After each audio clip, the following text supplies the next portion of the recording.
అందరికైతే శనార్థి ఇవాళ నిజంగా రేణు దేశాయ్ గారు చెప్పిన ఒక్క మాట అందులో వాస్తవం ఉందా అవాస్తవం ఉందా అనేది తెలుసుకుంటే గనక నిజంగా ఈ సమాజానికి ఏమైతుంది, ఏం జరుగుతుంది, అసలు మనుషులు ఎటు పోతురు, ఏతో దొక్కుతురు, అసలు ఏం చేద్దాం అనుకుంటారు, చట్టం ఏమైతుంది, ధర్మం ఏమైతుంది, న్యాయం ఎటు పోతుంది అన్న విధంగా అయితే ప్రెస్ మీట్ అయితే జరిగింది. రేణు దేశాయ్ గారు రష్మిక గారు మాట్లాడిన మాటలు వింటే ఒక మూగ జీవాల గురించి వాళ్ళంతా రియాక్ట్ అయ్యారు.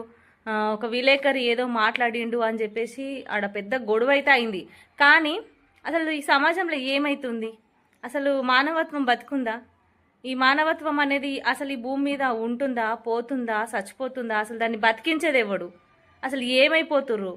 నిజంగా దేశం అంటే మట్టి కాదు, ఈ దేశం అంటే మనుషులో అన్నారు. ఆ మనుషులకి ఏమైతుంది అసలు?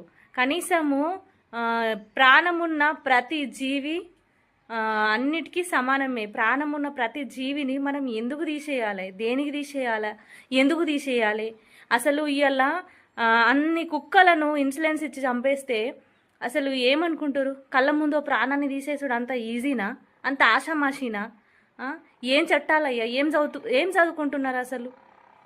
రేణు దేశాయ్ గారు మాట్లాడింది ఒక నోరు లేని మూగజీవి, తను నేను చంపేస్తున్నారు నన్ను, నాకు ఇట్లా అవుతుందని మాట్లాడి చెప్పుకోలేని మూగజీవులు వాటిని ఎందుకు చంపాలంటే కరిచేస్తున్నాయి అంటే ఎందుకు గరుస్తున్నాయి? అవి ఆకలికి అలమటించి పోతున్నాయి. ఎక్కడ చుక్క నీళ్లు దొరుకుతలేవు, ముక్కడి అన్నం దొరుకుతలేదు వాటికి. ఎవరు పెడుతున్నారు? ఆలోచన చేయాలి కదా. ఇంతమంది అన్నదానాల గురించి మాట్లాడారు రేణు దేశాయ్ గారు. అంటే అనాథ పిల్లలకు సాయం చేస్తున్నారా మీరు అంటే ఆ మాట ఎందుకు అన్నారంటే ఒక విలేకరు క్వశ్చన్ చేసిండు. క్వశ్చన్ చేస్తే ఆమె తిరిగి క్వశ్చన్ చేసింది, నువ్వు ఎంతమందికి అన్నం పెట్టినావు, ఎంతమందిని చూసినావు, నేను వెళ్ళి చేస్తున్నా, నేను వెళ్ళి పెడుతున్నా అని ఆమె నీ దినాలు చెప్పుకోవాలి ఎలా చెప్పింది. ఆ ముచ్చట ఎందుకు వచ్చిందంటే విలేకరుడు వేరే రకంగా క్వశ్చన్ చేసే వరకు ఆమె కోపం వచ్చింది. ఆ కోపం ఆవేదన అంతా కుక్కల ప్రాణాలు తీస్తున్నారని, నోరు లేని మూగజీవాల ప్రాణాలు తీస్తున్నారని. ఎందుకు తీయాలి మూగజీవాల ప్రాణాలు, దేనికి తీయాలి? ఇలా చట్టం తీర్పు చెప్పిందని అదే చట్టము మరి కుక్కటిపల్లిలో జరిగిన బాలిక హత్య పైన మరి ఆయన ఆ మూర్ఖుడిని ఎందుకు చంపలే? మైనర్ బాలుడని వదిలేసారు.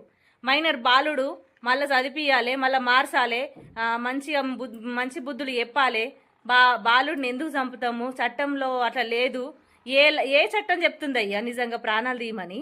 ఎందుకు చెప్తుంది, దేనికి చెప్తుంది, అది ఎంతవరకు కరెక్టు అనేది ఆలోచిస్తురా? మరి ఆ రోజు ఎందుకు ఆలోచించలే? ఇవాళ నోరు లేని మూగజీవాలను చంపేసిరు,